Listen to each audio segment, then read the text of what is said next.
So let me take you back a little bit, because I think so much of it, as I've been thinking about this, goes back to how I actually got into PR. I knew coming out of undergraduate school that I was interested in communication. This is my 20th year in PR, which is hard to believe. I started when I was 17 years old. It was a pretty definite career path for me.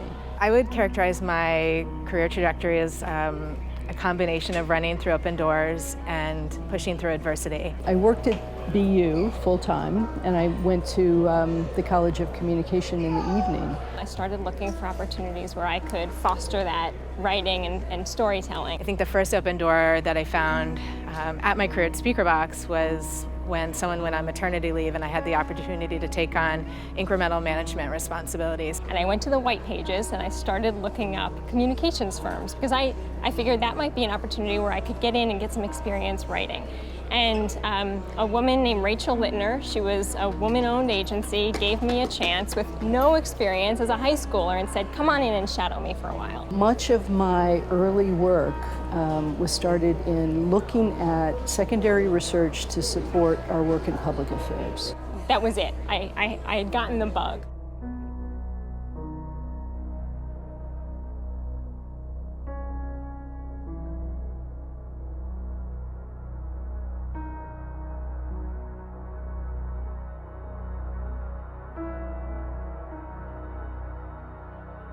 Throughout my career, I've sort of toggled back and forth between research and account management. And I think that's been all to the good. I think it's been an advantage for me. Thinking about my role as account manager, I know what research I need to make an effective campaign and to measure it effectively as well. And that means that I'm not going to do research just for the sake of putting out a really nice research report. Everything I do is practical, and I land on actionable insights. If you had asked me when I was an English major in college if I would want to be well-versed in OpenStack technologies or low latency satellites, I would have told you you were crazy.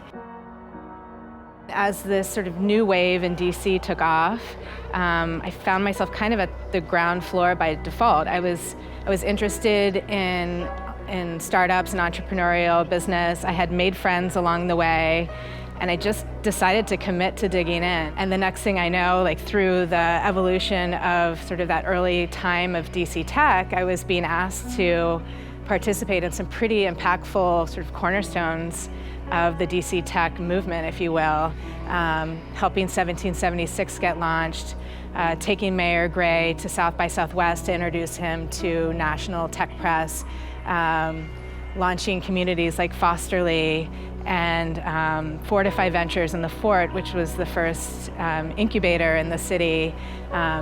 It was all super rewarding, and it was all a labor of love, really. When I started my agency, I knew early on I was going to do some pro bono. I was going to give back. So I decided in 2010 that I was going to compile all of that pro bono time and launch a national grant. And it's now called the Inspired Thought Award.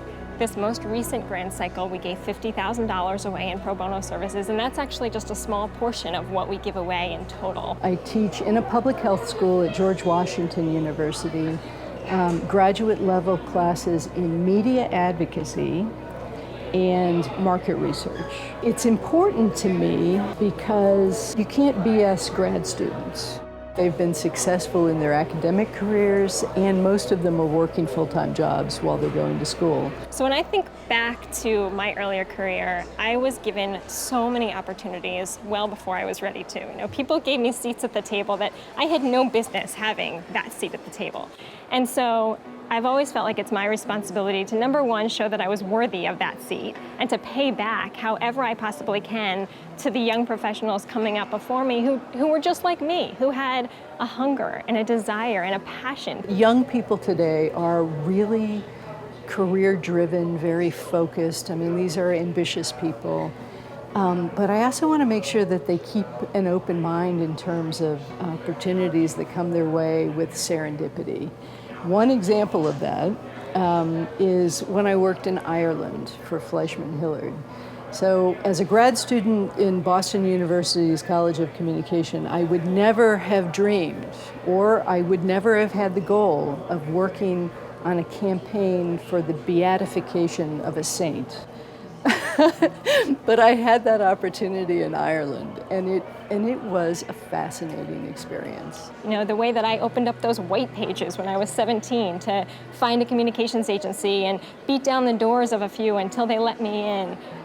There's that kind of commitment and grit to want to tell good stories that really inspires me when I see that in young people, because you don't see it in everyone, but when you see it, you know that they're going to be great in this industry. I think leadership is not a gender trait or issue, it's a human issue. And I think that there's equal opportunities to succeed or to fail. Don't let perfect be the enemy of good. Because the world spins incredibly fast, and you can miss an opportunity if you are making sure that your work is 100% perfect. So the point is, get in there with good, because the main thing is just to get in there.